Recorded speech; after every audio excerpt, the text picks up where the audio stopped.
Sekarang ini kan makamnya dijarahin orang tuh. Jarahin katanya makam Ahmad bin Isa. Bagaimana orang yang tidak hijrah ke Hadramaut makamnya aja di Hadramaut lalu dijarah-jarahin? Ini sebagai bukti arkeologis. Ini buktinya bahwa Ahmad bin Isa itu ada. Apa buktinya? Makamnya ada. Lah kita bisa bikin makam sekarang Pak. Contohnya sekarang banyak makam palsu, betul nggak? Betul. Orangnya masa lalunya tidak ada, makamnya sekarang dibikin. Makamnya dibikin bagus lagi, dikasih kubah. Di Pemalang kemarin ketahuan tuh bin Yahya dibongkar sama masyarakat Pemalang gara-gara bab nasab ini. Dulunya mereka ikut berziarah sampai nangis-nangis ziarahnya. Allah ya Allah. Sekarang dia yang bongkar sendiri. Yang bongkar sendiri orang yang jarang nangis-nangis itu. Selain ahli bait yang 5 ini termasuk baginda Nabi, keturunannya pun dalam tradisi, bukan dalam ajaran. Dalam tradisi Ahlussunnah wal Jamaah ini mendapatkan tempat. Kenapa saya bilang itu dalam tradisi bukan dalam ajaran? Karena tidak ada satu dalil pun yang kuat yang menyatakan kewajiban kita untuk mencintai keturunan Nabi itu tidak ada. Kalau mencintai ahli bait ini yang tadi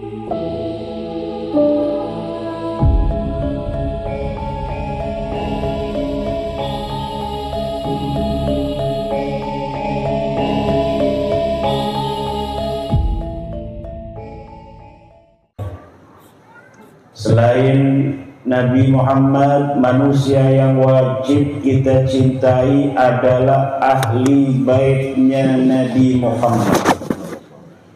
Berdasarkan hadis yang diriwayatkan oleh Ibnu Abbas, ketika diturunkan ayat innama yuridullahu liyudhiba ankumur risa ahlal baiti wa yutahhirakum tathira. Kemudian Ibnu Abbas bertanya kepada Rasulullah, ya Rasulullah, wa man qarabatuka alladhina wajabat alaina mahabbatuhum?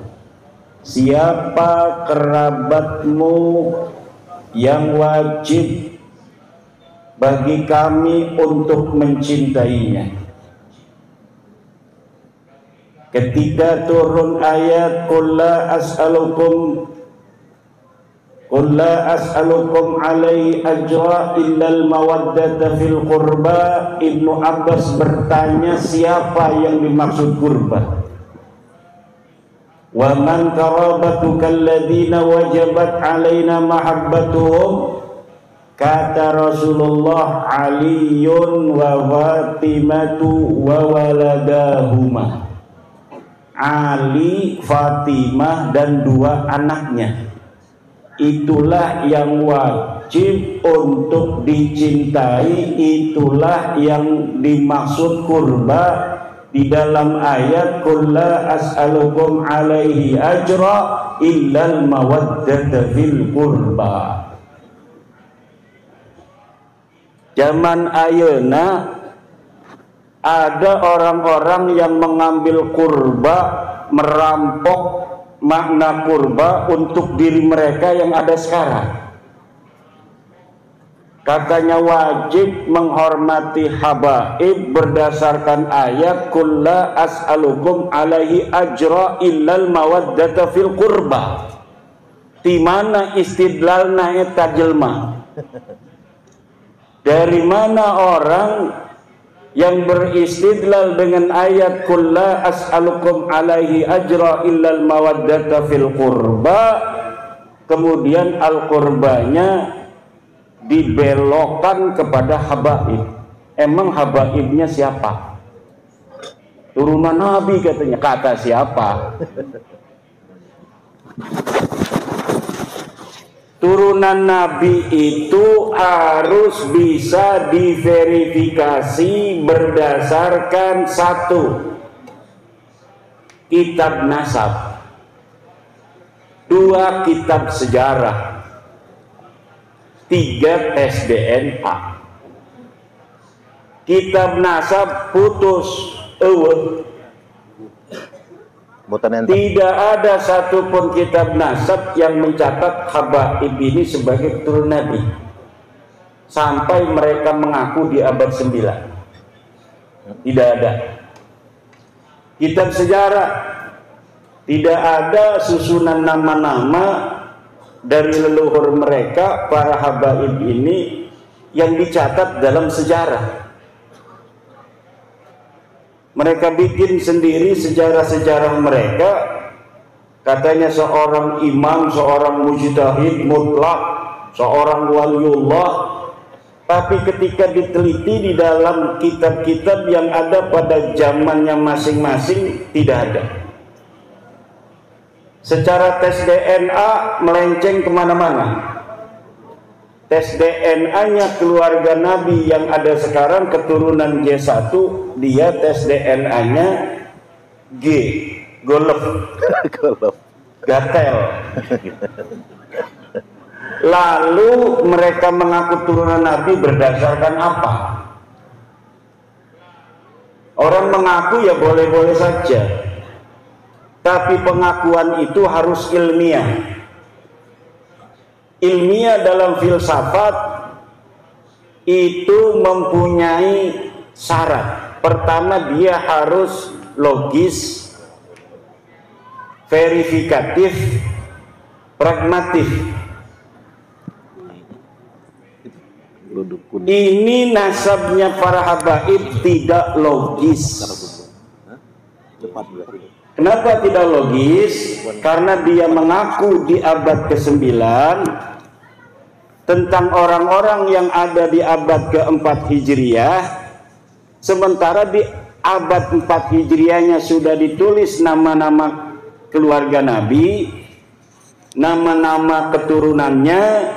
Katanya mereka keturunan Ahmad bin Isa dari anaknya yang bernama Ubaid. Sementara di kitab nasab yang ada di abad 4, anaknya Ahmad bin Isa tidak ada yang namanya Ubaid. Anaknya Ahmad bin Isa hanya 3, namanya Muhammad, Ali, dan Husain. Lalu berdasar apa mereka mengaku turun Rasulullah dari Ahmad bin Isa? Padahal Ahmad bin Isa tidak punya anak namanya Ubaid. Sederhana sekali. Hanya begitu saja sebenarnya. Kitab-kitab yang ada di abad ke-4, Siri Silsilatil Alawiyah, di abad ke-5 Tahdibul Ansab Al-Majdi Muntaqilatul Talibiyah, tidak mencatat Ahmad bin Isa punya anak namanya Ubaid.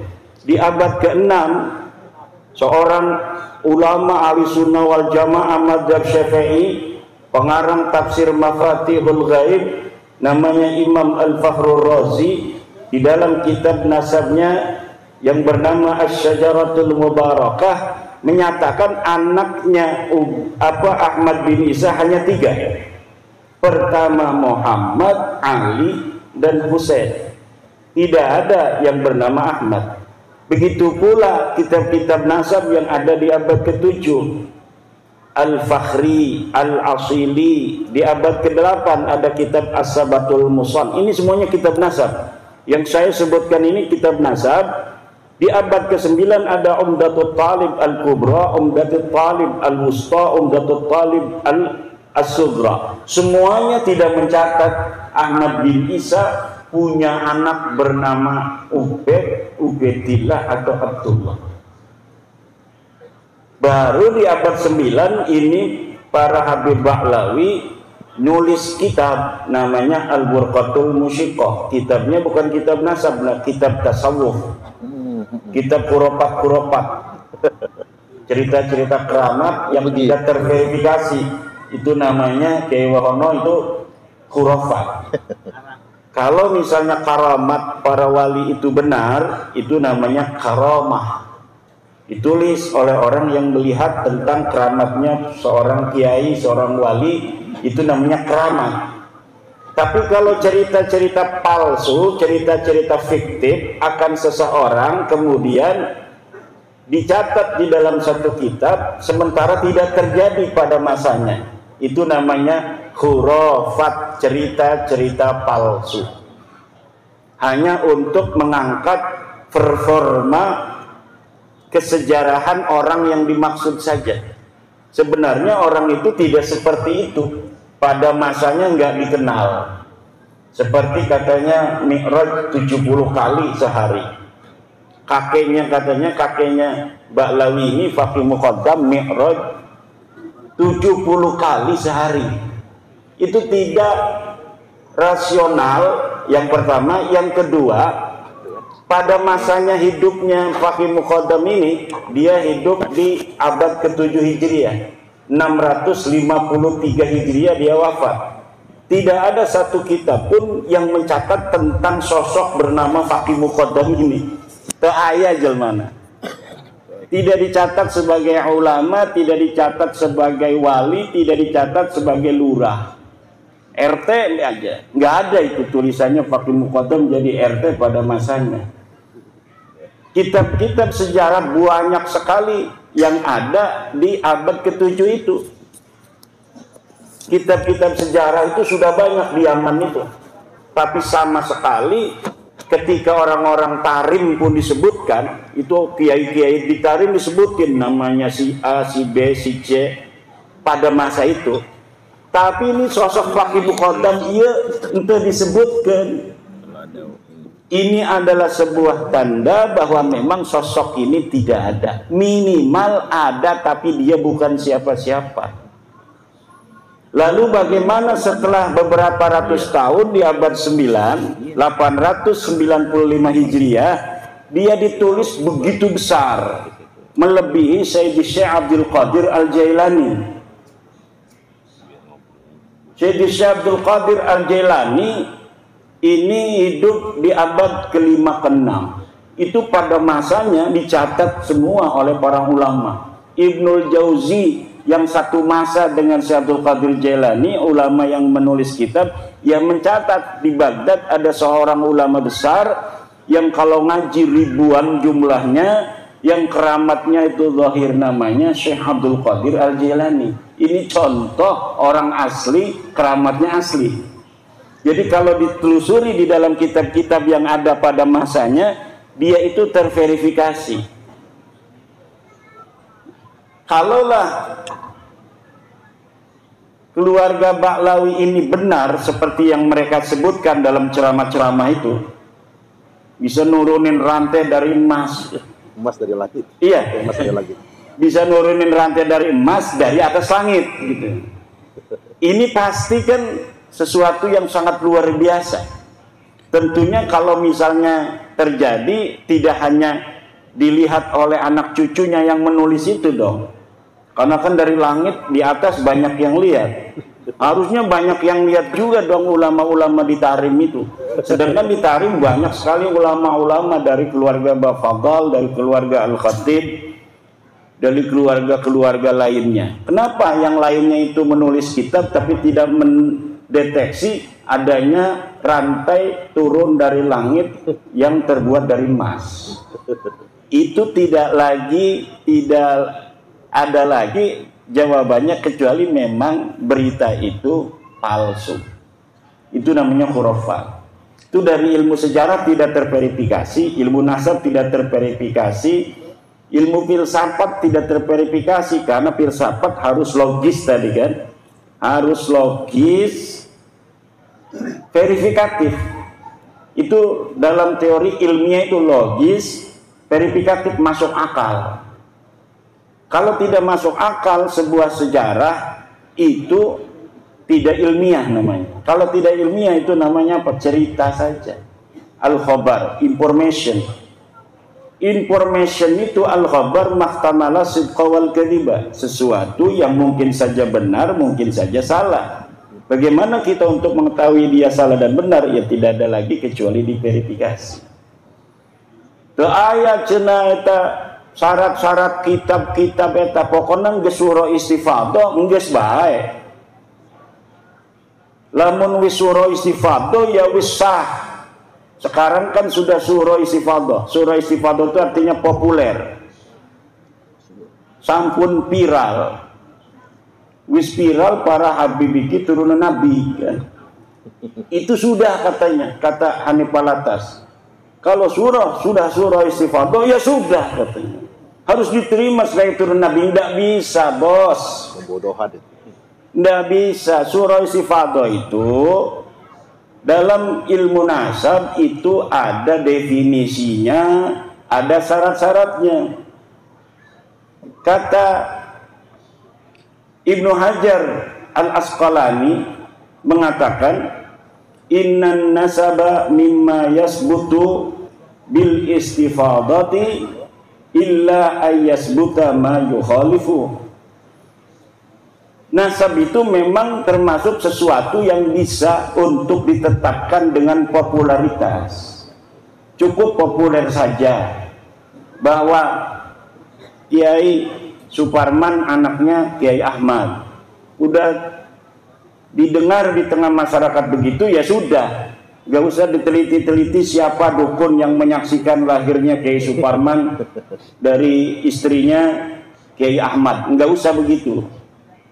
Tapi apabila sudah nyata ada bukti yang membantah, misal ternyata Kiai Suparman dari Kiai Ahmad ini hanyalah anak angkat, maka surah istifadah itu batal. Dalam kaidah ilmu nasab, idza wujidatir riqatu batalatil istifadatu.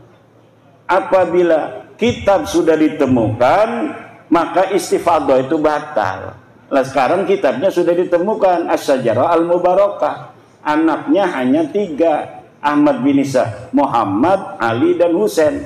Teu aya putra anu ngaranna Ubed. Teu aya putra anu ngaranna Ubedillah. Teu aya putra anu ngaranna Abdullah. Nah, kalau sudah begini, berarti surah istifadah itu batal. Katanya kan sudah ada di dalam kitab nasab abad 10. Yaitu kitab nasab yang pertama kali mencatat Ba'lawi sebagai turunan Nabi itu adanya di abad 10, Pak. Jadi orang yang diakunya ada di abad keempat, Ahmad bin Isa, 345 Hijriah. Baru ditulis 651 tahun kemudian. Jadi orangnya itu ada di abad keempat, baru dicatat punya anak namanya Ubed ini tahun 996 Hijriah. 651 tahun dalam sebuah kitab yang namanya Tuhfatul Talib. Nah, sebuah kitab walaupun kitab nasab, kalau kitab nasab ini adalah termasuk kitab nasab hadisah, ini tidak bisa mengisbat orang-orang yang qadimah. La yumkinunal hadisu anin nasabil qadimi binaan ala ma warada fil kutubil hadisah. Kata ahli nasab itu dalam kitab Usulu Ilmil Ansab, bahwa la yumkinunal hadis, kita tidak mungkin berbicara anin nasabil qadim, tentang nasab yang sudah jauh di abad keempat, binaan berdasarkan alama waroda fil kutubil hadisah, dengan berdasarkan kitab-kitab yang ada di tahun-tahun yang baru seperti 900 Hijriah, abad 9 Hijriah. Tidak bisa. Kalau bicara tentang Ahmad bin Isa, ya kitabnya harus kitab abad keempat. Kalau tidak ada yang paling dekat, kalau tidak ada yang agak dekat, kalau tidak ada yang agak dekat berikutnya. Demikian cara bekerja ilmu sejarah dan ilmu nasab. Kalau misalnya abad ke-10 ini disebutkan yang namanya Ahmad bin Isa punya anak Ubed, tidak ada kitab yang menentang di abad sebelumnya, ini tidak jadi soal. Dalam ilmu nasab, dalam ilmu sejarah itu disebut argumentium ex silentio, yaitu kita memegang sebuah historiografi sejarah berdasarkan data yang kita temukan paling dekat dengan masa kejadian. Kecuali ada lagi nanti ditemukan yang lebih dekat lagi, bertentangan dengan yang kita temukan sebelumnya, maka yang kita temukan sebelumnya yang agak jauh ini hilang ihtijajnya, hujiyahnya dengan kitab-kitab yang kita temukan di abad-abad yang lebih dekat itu. Jadi di abad 10 dikatakan Ubaid punya anak, Ubaid adalah anak Ahmad, tapi bertentangan dengan seluruh kitab yang ada di abad 9, 8, 7, 6, 5 dan 4. Ini tidak bisa dijadikan dalil kitab-kitab baru ini. Kata Hanif Alatas, kitabnya ada 140 kitab. Kitab apa itu? Kitab sejarah atau kitab tasawuf. Kitab nasabnya cuma Tuhfatul Talib, kemudian Tuhfatul Azhar, dan kitab Samsul Zahirah. Itu pun ditulis oleh mereka sendiri, Samsul Zahirah. Sedangkan kitab itu mulai adanya sejak abad ke-10 sampai sekarang. Abad 9 sampai abad di mana Ahmad bin Isa itu ada, tidak ada yang menyebutkan Ahmad bin Isa punya anak namanya Ubaid. Maka ini secara ilmu nasab batilun maudu'un mardudun munqati'un.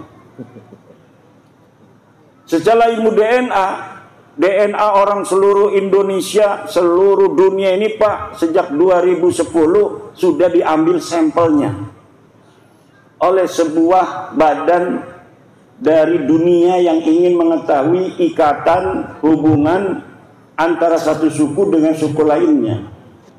Orang Arab sudah ditentukan haplogrupnya J1, orang Indonesia asli O.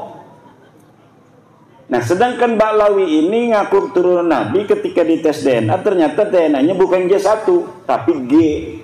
G ini orang mana? Orang Turki, orang Georgia, Kaukasus dan sekitarnya. Itulah orang-orang dengan haplogrup G. Kok adanya di Yaman? Mereka hijrah abad ke-6 Hijriah. Jadi tahun 500-an baru hijrah. Kok ngakunya dia punya buku mengatakan hijrah kakeknya itu abad ke-4 Hijriah. Ini sama sekali bohong.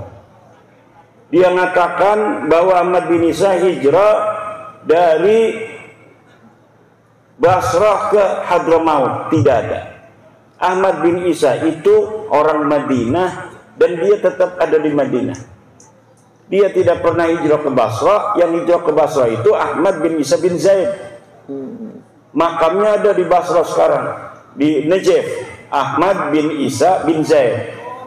Kalau Ahmad bin Isa bin Muhammad An-Naqib bin Ali Al-Uraidi bin Ja'far As-Sadiq, dia orang Madinah dan ada di Madinah. Di mana makamnya? Kalau misalnya Kiai Imad tidak mengatakan makamnya ada di Basra atau makamnya ada di Hadramaut, di mana makamnya? Enggak penting mengetahui makam. Karena miliaran manusia dari zaman Nabi Adam, hanya beberapa yang sampai sekarang ini masih ada makamnya. Kakek kita aja coba urut kakek kita 5.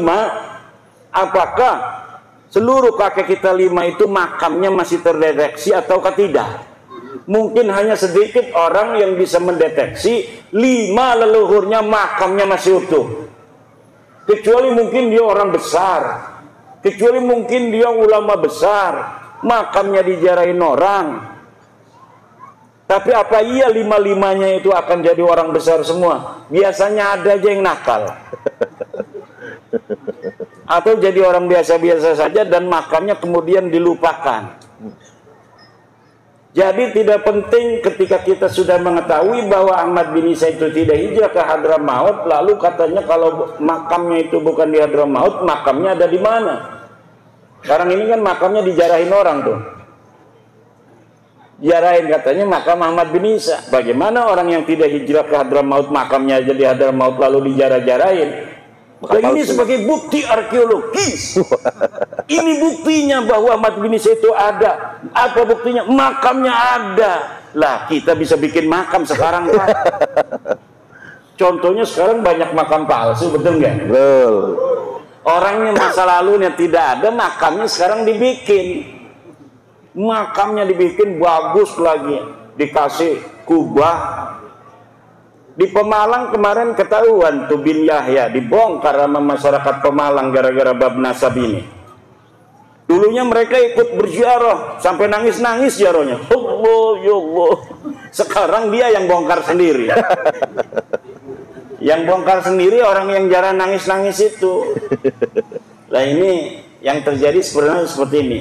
Dan ini bapak-bapak ibu-ibu bukan apa sebagai kita benci kepada Ba'lawi, kepada Habib, bukan.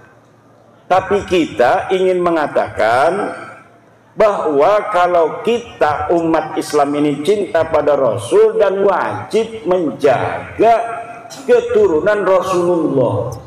Nasab-nasabnya yang orang mengaku turun Rasulullah itu harus asli.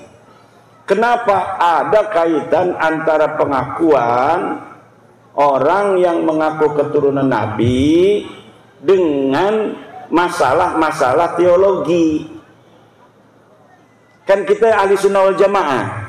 Dalam ahli sunnah wal jamaah kita wajib mencintai ahlu bait. Ahlu bait itu tadi, la as'alukum alaihi ajra illal mawaddata fil qurbah. Siapa itu? Kata Ibnu Abbas, Rasulullah pernah mengatakan yang dimaksud al-qurbah itu pertama adalah Aliun wa Fatimatu wa waladahuma. Ali, Fatimah dan dua anaknya.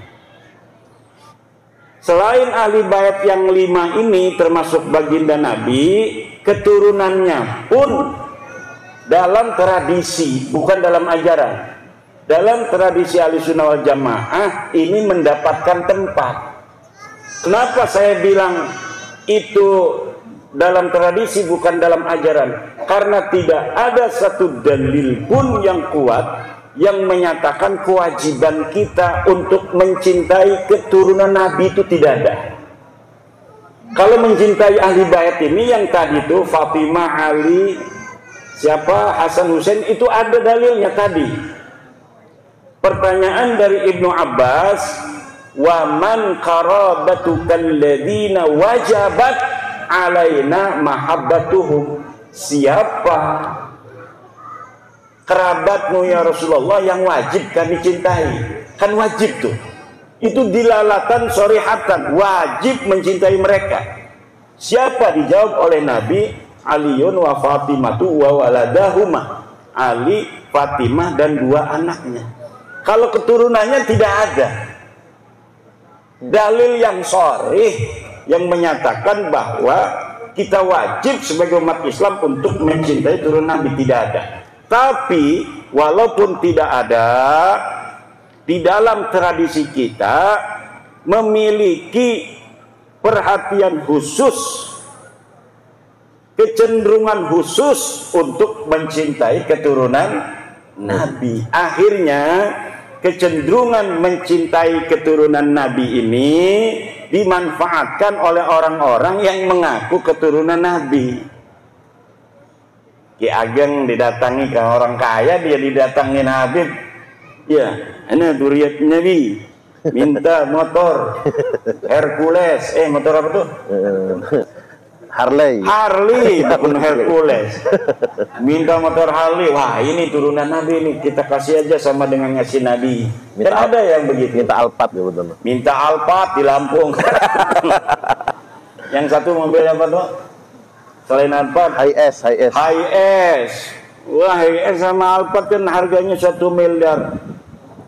Dia jadi bupati harus ngumpulin berapa tahun itu dari gajinya yang asli ya. Tapi diminta begitu saja dengan apa namanya itu alasan bahwa dia keturunan Nabi. Nah, yang macam-macam begini ini yang kita hindari. Maka bapak-bapak, ibu-ibu, sampai sekarang ini seluruh dalil-dalil saya yang saya sampaikan tentang keterputusan nasab mereka itu belum bisa dijawab, baik di dalam bahasa Arab maupun dalam bahasa Indonesia. Dalam bahasa Arab saya sudah mengarang Al-Mawahib Al-Laduniyah fi Qita'i Nasabi Ba'alawi ibn Ubaidillah. Kemudian saya juga mengarang kitab I'anatul Akhyar fi Jawab Syekh Abdillah Mukhtar Ini ada seorang kiai, Syekh Abdullah Mukhtar, yang menjawab tesis saya dengan bahasa Arab. Kemudian saya tulis jawaban-jawabannya dalam kitab I'anatul Akhyar fi Jawab Syekh Abdullah Mukhtar. Kemudian saya juga mengarang kitab Al-Ma'arif Ar-Rabbaniyah fi Hibdin Nutfati An-Nabawiyah. Ini adalah jawaban untuk Kiai Qurtubi dari Lebak. Dia bikin kitab namanya kitab Ihya'ul Mauta, menghidupkan orang-orang mati. Itu Fakih Muqaddamah gitu. Kemudian di dalamnya ada dalil-dalil dia. Saya jawab semua dalilnya dalam kitab Al-Ma'arif Ar-Rabbaniyah fi Hibdin Nutfah An-Nabawiyah. Dan semua kitab saya itu, para kiai, ada di internet yang bisa di-download, kemudian bisa di-print out gratis. Siapa saja yang masih memiliki keraguan terhadap apakah Ba'alawi ini cucu Nabi atau bukan, itu bisa melihat dalil-dalil saya. Dan apabila ada yang mau membantah, dipersilahkan untuk membuat kajian yang sama dan kemudian dituangkan di dalam sebuah kitab atau sebuah buku, baik yang berbahasa Indonesia, yang berbahasa Arab. Itu kebanyakan saya langsung menanggapinya dengan tulisan. Yang membuat tulisan saya balas dengan tulisan. Ada dari Tarim, seorang Habib dari Tarim sudah mengirim sejak awal. Dia bikin kitab, kemudian saya jawab kitabnya. Ada dari Saudi Arabia, bikin kitab bantahan, sudah saya bantah. Kemudian dia tidak bantah lagi. Ada lagi dari Malaysia, bikin kitab, kemudian saya bantah, tidak bantah lagi dia. Namanya Al-Mahdali. Yang berbahasa Indonesia, Rumel Abbas. Kalau dia ini agak logis. Karena apa? Karena dia berusaha untuk mencari kitab-kitab abad ke-5, ke-6. Dia katanya mendapatkan, setelah saya teliti, ini kitab tulisannya aja abad ke-6, tetapi ternyata ditulisnya tahun 1960 Masehi. Baru 50 tahun. Jadi kitabnya saya sebut kitab palsu. Dari mana saya tahu palsunya itu? Ya, ada metodologinya kita untuk mengetahui sebuah manuskrip itu asli atau tidak. Kemudian apakah manuskrip itu betul-betul sesuai dengan yang diatribusikan namanya. Diatribusikan katanya ini adalah Abul Qasim An-Naffat, diatribusikan Sa'aduddin Ad-Difari, diatribusikan Abil Hasan Al-Allal. Ternyata semuanya palsu. Dan saya sudah membuat, coba cari di internet manuskrip palsu Ba'alawi versi Rumel Abbas. Itu bisa di-download, bisa di-print out, bisa dipikirkan oleh bapak-bapak sendiri. Benar nggak itu Rumel yang mengatakan dia menemukan manuskrip, kemudian saya katakan palsu, dan saya sebutkan bagaimana dalil-dalil sehingga saya bisa mengatakan manuskripnya palsu. Kitabnya baru dibikin 1960-an. Itu ada, tinggal di-download. Di-download itu diambil, kemudian bisa di-print out oleh anaknya. Minta anak tuh katanya, saya pengen lihat itu. Bener enggak Rumel Abbas itu manuskripnya palsu? Coba downloadin. Nanti Bapak akan melihat bagaimana bentuk manuskripnya, bagaimana jawaban saya. Dari situ bisa menilai mana yang benar, mana yang salah. Kemarin